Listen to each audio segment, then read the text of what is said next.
काहीतरी कुरकुरीत क्रिस्पी खायचं असेल तर नक्कीच असे तुम्ही कटलेट बनवू शकतात। 1 वाटी पोहे स्वच्छ साफ करून यामध्ये 3 चमचे पाणी टाकून भिजवून घ्यायचे। 1 वाटी कोबी, 1 मोठा बटाटा शिजवून घेतला, हाताने मॅश करून घ्यायचं आणि इथे अद्रक लसूण मिरचीचं 1 चमचाभर जाडसर वाटण करून घ्यायचं। कांदा, गाजर, कोथिंबीर टाकून घ्यायची आणि इथे चवीनुसार मीठ टाकायचे। घरात असतील तेवढे मसाले टाकायचे आणि हाताने मिक्स करून घ्यायचं।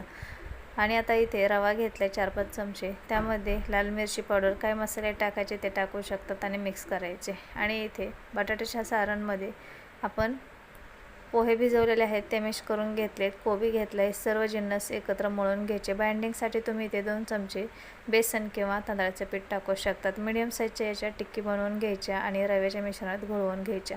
डिटेलमध्ये व्हिडिओ पाहायचा असेल तर फोटोच्या खाली त्रिकोणावर टच करून पाहू शकता। दोन्ही साईडने हे कटलेट क्रिस्पी होईपर्यंत फ्राय करायचे। झटपट कटलेट तयार आहे। सबस्क्राईब करा, लाईक करा।